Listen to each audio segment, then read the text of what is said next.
영어를 일찍 배운다. 언어 발달에 도움이 되나요? 너무 난리법석을 떠는 것부터 이 아이들을 왜 영어를 가르치는가를 생각을 해봐야 돼. 이게 랭귀지라는 건요, 배워야 돼.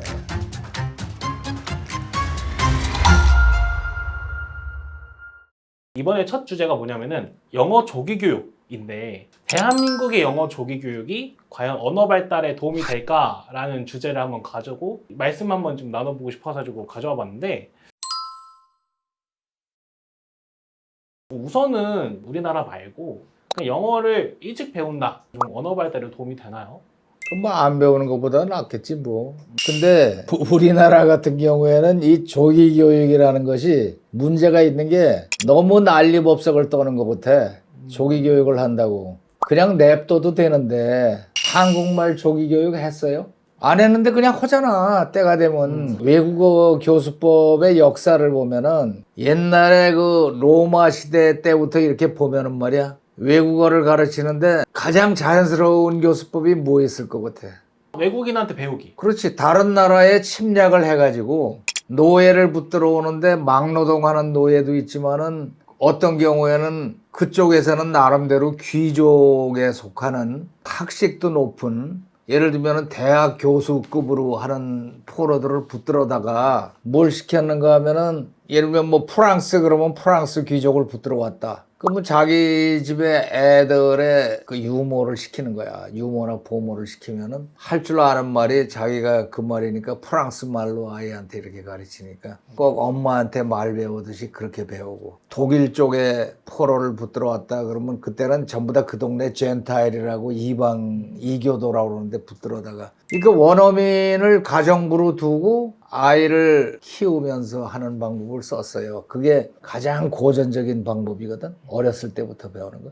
그러니까 이 아이들은 그런 보모가 한 서너 명 정도 있다 그러면은 프랑스 보모한테 얘기할 때는 프랑스어로 하고, 독일 보모한테 할 때는 독일어로 하고, 뭐 자기 로마 사람들하고 할 때는 로마어로 얘기를 하고, 이런 식으로 얘기를 하는 게 가장 옛날에 있었던 거거든. 애들한테 외국어 가르쳐 주고 싶으면 그게 제일 좋은 방법이라고 생각해. 그럼 뭐 고생도 안 하고 그냥 배우는 거 아니야. 근데 현실적으로 우리나라에서 현경에서는 그렇게 하기가 쉽지가 이게 않잖아요. 우리나라에서는 어디 가서 붙들어 와 그거를.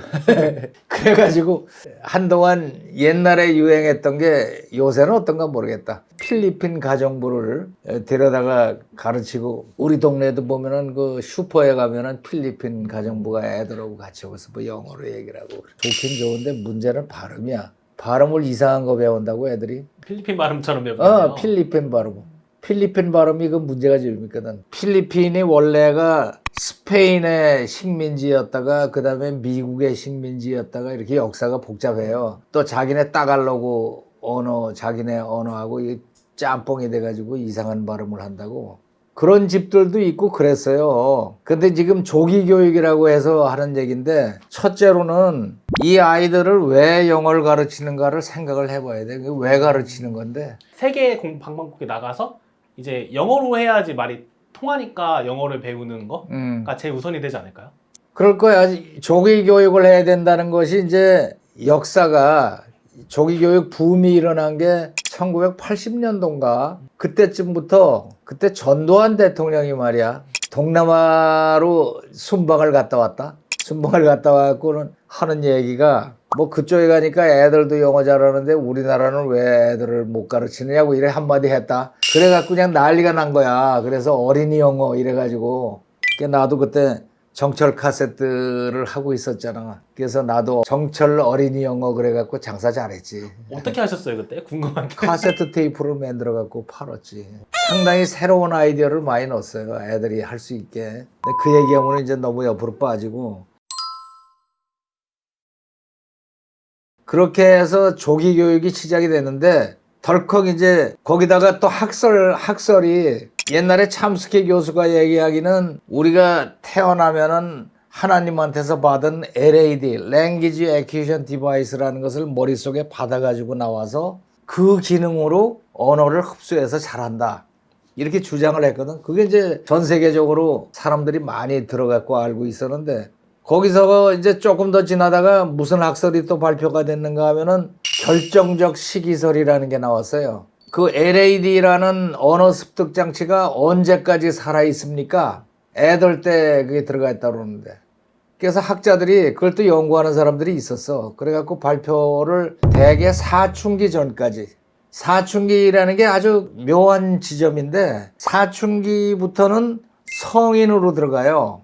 두뇌의 측면에서 좌뇌, 우뇌가 확실히 갈라지고 기능이. 그 전까지가 크리티컬 피리어드라고. 그리고 그때가 언어를 배우는 시기고 그때의 영어를 배우면은 한국 사람의 액센트도 없이 제대로 배울 수 있다. 이런 이제 발표를 왜 누가 뭘 발표하면은 듣기 좋은 것만 듣잖아. 그게 듣기 좋은 게 12살 이전에 배우면은 좋대더라 이것만 딱 받아들인 거야. 아, 우리나라 사람들이? 예. 아. 그래가지고는 붐이 일어났지. 조기 영어 교육 그래갖고 애들한테 뭐 5살, 6살짜리한테 알파벳 판을 갖다 주고 그거 외우라 그러고 이제 완전히 독약을 먹이는 거지, 애들을. 학원을 보내고 뭐 글씨 쓰기를 배우고 파닉스라고 그래갖고 또 파닉스라는 게 그것도 얘기하면 좀 길어지는데 하여튼 글씨 쓰면서 읽기하고 외우고 시험 보고 난리를 하면서 애들을 잡아버리는 거지. 그러니까 그걸 뭐라고 표현을 해야 되나? 아이들 머리가 자연스럽게 흡수하는 환경을 조성해 줘서 이거를 받아들이는 걸 쓰지 못하고 그냥 그때가 중요하다니까 잡아 죽이는 거지. 공부하라고. 말씀 들어보니까 그거네요. 그러니까 그 시기가 중요한 건 아는데 이 시기를 어떻게 공부를 시켜야 될지 모르니까 그렇지. 우리가 너무 익숙했던 애를 잡는 거야. 애를 잡는 거야. 12세나 13세까지라고 정해놓은 거는 기본이 뭐냐면은 하나님이 만들어주신 그 환경 속에서 살아갈 때 자연적으로 습득하는 거를 얘기하는 거거든. 저기 뭐 대치동이라든가 뭐 이런 데 가면은 요새 웃기는 게 5살, 6살짜리들을 입학시험을 봐서 학원의 마케팅 수법 중에서 굉장히 고전적인 거거든, 그게. 고전적이라는 게 학원을 오픈해요. 그러고 나서는 레벨 테스트라는 걸 봐, 입학시험을. 아니, 5살, 6살짜리를 데리고 무슨 입학시험을 봐. 하여튼 입학시험을 봐. 알파벳 쓰라 그러고 뭐 하라 그러고. 그러고 또 뭐 얄궂은 거 시키겠지. 그래갖고 얘는 합격. 그러고 뽑아도 10명 정도만 뽑고 나머지는 반이 다 찼다고 그러고. 차기는 뭘 차. 10명 데리고 이제 하면 쪽 클래스 하면서 나머지는 나중에 빈자리가 베이컨시가 생기면은 오프닝이 생기면은 부르겠다 그러고 하나씩 이렇게. 그런 그 마케팅 기술들이 들어가가지고 경쟁을 시키는 거야. 그럼 엄마들 머릿속에는 뭐가 있어? 그 입학시험을 통과하려면 공부를 해야 될 거 아니야. 그 학원을 들어가야 되는 학원이 또 생긴다니까, 과외가. 그러니까 걔네들 데리고 막 글씨 쓰는 거 배우고 미국 교과서라는 것도 어디서 구해가지고 그걸 또 막 가르치고 아이들 지루하다고 몸 비트는 걸 강제로 앉혀가지고 공부를 시키고 이렇게 해서 만든단 말이야. 근데 그렇게 한다고 영어가 들어갈 것 같아, 머릿속으로? 강제로 집어넣으니까 들어가긴 들어가는데 이게 랭귀지라는 거는요, 즐겁게 배워야 돼. 즐겁게 배워야지 자기 거가 되고 자기가 생존해서 사용하면서 배울 때 진짜가 되는 거거든, 이게.